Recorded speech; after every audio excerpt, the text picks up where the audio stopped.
Excited too fast. I'll be patient. Yeah, but hey, Kerry Wood will forever be remembered for the 20 strikeout game when he was just 20 years old and he was a rookie. But now, for generations to come, fans will know him as a Cubs Hall of Famer. He, along with Aramis Ramirez, received the honor at the Cubs convention, and he said it was a surprise of a lifetime. Here's my exclusive interview with the two-time All-Star. Kerry Wood, Cubs Hall of Famer. How does that sound? Yeah, man, it still sounds crazy. Still kind of soaking it up and taking it all in. But man, what a surprise, and what a just feel unworthy, and just knowing the history of the Cubs and how long the organization's been around, and the amazing players that have come through here, and to join some of those names on the Cubs Hall of Fame is just an honor, as an understatement. Yeah, you mentioned it was a surprise. So you go to Cubs convention, you had no idea that was going to happen?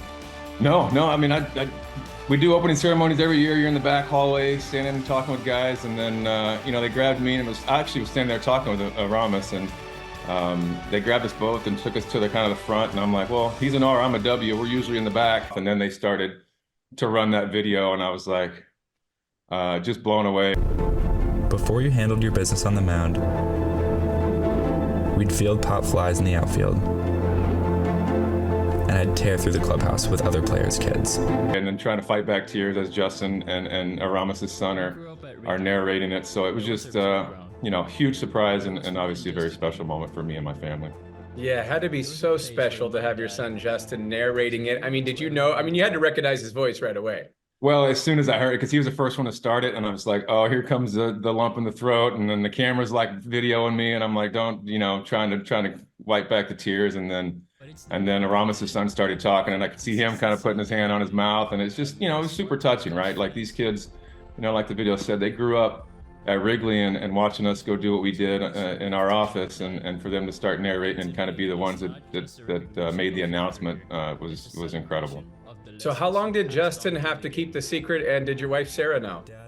Apparently the whole family knew, and I can't believe my youngest one was able to keep the secret. Honestly, she found out maybe a couple days before, and that's the biggest surprise of it all, is that she didn't spill the beans to me. So yeah, they knew for a while, and apparently they had to shoot the video in the back of one of the guys' cars, because I wouldn't leave the house the day that they came here to shoot the video. So I don't know what was going on, but I was adamant. I'm like, I don't want to leave the house. I'm staying here. I got nowhere to go, or whatever was going on that day. So they worked around it, and it turned out great.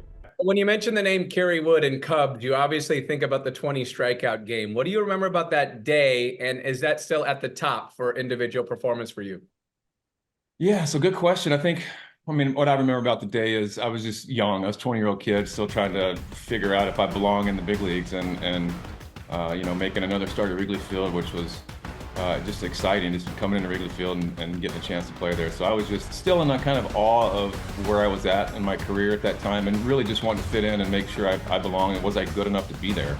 And warming up during the game, I was, I know I didn't throw with one strike warming up pregame, to the point where I shut it down and walked into the dugout and was like, all right, well, and might not get through the first today. And then what happened, and it still was kind of a blur. By the fourth inning, it just felt like I was in the backyard with my brother, and we were just playing burnout as a kid, and the ball was going everywhere. It was going exactly where I wanted it to go every time I let go of it. So I just tried to ride that wave as long as I could, and fortunately was able to ride it for 9 innings and get the W, and then obviously, set the record for the National League. So it was special. But as far as highlights, single performance, yes, it's a highlight. It's certainly at the top of the list. The Game 7 homer in LCS in 03 was probably, from adrenaline standpoint, probably the most adrenaline I had rushed into my body at one time. The 20 strikeout game was over. It was great, but I didn't know I had 20 when it was over, so I didn't really get that. It was exciting, but I didn't really get that kind of adrenaline as I did when I hit that home run in Game 7. And so I would say for me that you play the game to win a World Series, to get to the postseason and get a chance to compete against the best and go win the title. And I was fortunate enough to do that 4 times in the Cubs uniform. So those 4 years for me, getting a chance to potentially go win a championship for the city of Chicago and for the Cubs organization were my top 4 moments. When you think of the history of the Cubs, and one of the most historic franchises ever, right? There's a lot of baseball teams out there, but the Cubs, the Yankees, the Red Sox, there's something different because they've been around so long. Do you have a favorite Cub? Ron Santo for me was by far my favorite my favorite Cub, and I was very fortunate to spend so much time with him, just being a normal person. I mean, I like I said, I got an opportunity to have breakfast with him just about every morning of my career as he was down in the clubhouse and getting his coffee to start his day. So we spent a lot of time talking about not just baseball, but life and golf and family and horses and everything. So he was just, he was what being a Cub was all about to me. Okay. So happy for Kerry, Sarah, and the entire Wood family. All the best.